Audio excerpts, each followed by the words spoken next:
S S ಟಿವಿಯಲ್ಲಿ ಜಾಹೀರಾತು ನೀಡಲು ಈ ನಂಬರಿಗೆ ಸಂಪರ್ಕಿಸಿ.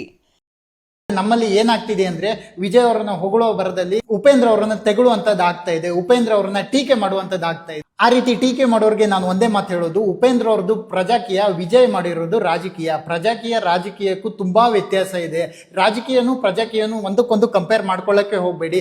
ಯಾಕೆ ನಾ ಈ ಮಾತು ಹೇಳ್ತಾ ಇದ್ದೀನಿ ಅಂದ್ರೆ, ವಿಜಯ್ ಮಾಡಿರುವಂತ ರಾಜಕೀಯ ಸಿದ್ಧಾಂತದಲ್ಲಿ ಏನಪ್ಪಾ ಇದೆ ಅಂದ್ರೆ, ಒಬ್ಬ ವಿಜಯ್ ಸ್ಟಾರ್ ಆಗಿ ಕ್ಯಾಂಪಿಂಗ್ ಹೋದಾಗ ಆತನ ಸ್ಟಾರ್ಡಮ್ ಯೂಸ್ ಮಾಡ್ಕೋಬೇಕಾಗುತ್ತೆ. ಆ ತರ ಸ್ಟಾರ್ಡಮ್ ಯೂಸ್ ಮಾಡ್ಕೊಂಡು ಜನರನ್ನ ಸೆಳೆಯುವಂತದ್ದು ಪ್ರಯತ್ನ ಮಾಡ್ಲೇಬೇಕಾಗುತ್ತೆ. ಜನರು ಸುಮ್ಮನೆ ಬರ್ತಾರ? ಅವರಿಗೆ ಊಟ ಉಪಚಾರ ತಿಂಡಿ ತಿನಿಸು ಇದಕ್ಕೆಲ್ಲ ಹಣ ಖರ್ಚು ಮಾಡ್ಲೇಬೇಕಾಗುತ್ತೆ. ಇದಕ್ಕೆಲ್ಲ ಹಣ ಎಲ್ಲಿಂದ ಬರುತ್ತೆ? ಇನ್ನು ರಾಜಕೀಯ ಸಿದ್ಧಾಂತದಲ್ಲಿ ಏನಪ್ಪಾ ಇದೆ ಅಂದ್ರೆ, ವಿಜಯ್ ಅವರು ಕೊಟ್ಟಿರುವಂತ ಭರವಸೆಗಳು, ವಿಜಯ್ ಅವರು ಕೊಟ್ಟಿರುವಂತ ಭರವಸೆಗಳು ನೀವು ನೋಡ್ತಾ ಇದ್ರೆ ಕಣ್ಣಿಲ್ದಿದ್ದು ಕುರುಡನು ಕೂಡ ವಿಜಯ್ ಅವರಿಗೆ ಓಟ್ ಹಾಕ್ತಾನೆ. ಇಷ್ಟೆಲ್ಲ ಭರವಸೆ ಕೊಟ್ಟು ವಿಜಯ್ ಅವರು ಸರ್ಕಾರ ನಡೆಸಕ್ ಆಗತ್ತಾ? ಸರ್ಕಾರ ನಡೆಸಕ್ಕೆ ಎಲ್ಲಿಂದ ಹಣ ತರ್ತಾರೆ? ಜನರ ದುಡ್ಡೇ, ಜನರ ಟ್ಯಾಕ್ಸ್ ಅಲ್ಲೇ ಅವ್ರು ಸರ್ಕಾರ ನಡೆಸುವಂತದ್ದು. ಇದೆಲ್ಲಾನು ಕೂಡ ಭರವಸೆ ಕೊಟ್ಟು ಹಣ ಸಾಕಾಗಿಲ್ಲ ಅಂದಾಗ ಜನರಿಗೆ ಅತಿ ಹೆಚ್ಚು ಟ್ಯಾಕ್ಸ್ ಹೇರುವಂತದ್ದು. ಈ ರೀತಿ ಇನ್ವೆಸ್ಟ್ ಮಾಡೋದು ರಾಜಕೀಯ ಆಗುತ್ತೆ, ಇದು ಬಿಸ್ನೆಸ್ ಆಗುತ್ತೆ, ಪ್ರಜಾಕೀಯ ಎಲ್ಲಾಗುತ್ತೆ. ಪ್ರಜಾಕೀಯ ಸಿದ್ಧಾಂತದಲ್ಲಿ ಉಪೇಂದ್ರ ಅವರು ಯಾವುದೇ ರ್ಯಾಲಿ ಮಾಡ್ತಾ ಇಲ್ಲ. ರ್ಯಾಲಿ ಮಾಡಿ ನಿಮ್ಮ ಟೈಮ್ ಅನ್ನು ವೇಸ್ಟ್ ಮಾಡ್ತಾ ಇಲ್ಲ. ನಿಮ್ಮ ಟ್ಯಾಕ್ಸ್ ಅನ್ನು ನನಗೆ ಕೊಡಿ, ಅದೇ ರೀತಿ ಅಭಿವೃದ್ಧಿ ಮೂಲಕ ನಿಮ್ಗೆ ವಾಪಸ್ ಕೊಡ್ತೇನೆ ಅನ್ನುವಂಥದ್ದು ಉಪೇಂದ್ರ ಅವರ ಸಿದ್ಧಾಂತವಾಗಿದೆ. ಇವಾಗ ಹೇಳಿ, ರಾಜಕೀಯ ಬೆಸ್ಟಾ ಪ್ರಜಾಕೀಯ ಬೆಸ್ಟ್? ಒಂದ್ ವೇಳೆ ಉಪೇಂದ್ರ ಅವರ ಸ್ಟಾರ್ಡಮ್ ನ ಯೂಸ್ ಮಾಡಿ ಜನರನ್ನು ಸೇರಿಸಿ ಇನ್ವೆಸ್ಟ್ ಮಾಡಿದ್ರೆ ಅವರಿಗೆ ನಾನು ಜನರ ಟ್ಯಾಕ್ಸ್ ಅನ್ನು ಕೊಳ್ಳೆ ಹೊಡಿಬೇಕು ಆ ತರ ಮೈಂಡ್ ಸೆಟ್ ಬರುತ್ತೆ. ಪ್ರಜಾಕೀಯ ಎಲ್ಲಾಗುತ್ತೆ, ಇದು ಮತ್ತೆ ರಾಜಕೀಯ ಮೈಂಡ್ ಸೆಟ್ ಆಗುತ್ತೆ. ಈ ರೀತಿ ಇರುವಂತದ್ದು ಉಪೇಂದ್ರ ಅವರ ಸಿದ್ಧಾಂತ.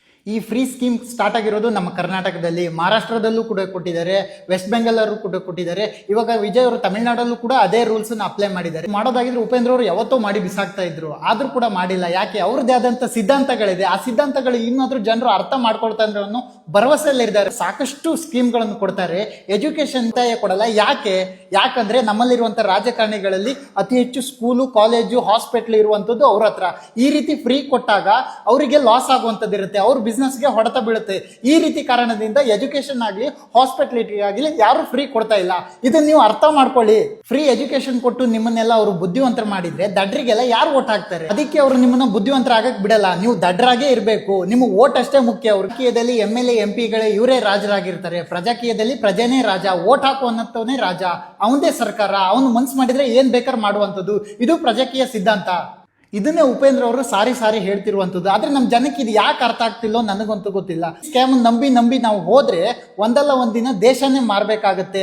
ಆ ಸಿಚುವೇಶನ್ ನಾವು ತಲುಪ್ತೀವಿ. SS TV ಸಿನಿಮಾ ಜಗತ್ತಿನ ಕ್ಷಣ ಕ್ಷಣದ ಸುದ್ದಿಯೊಂದಿಗೆ.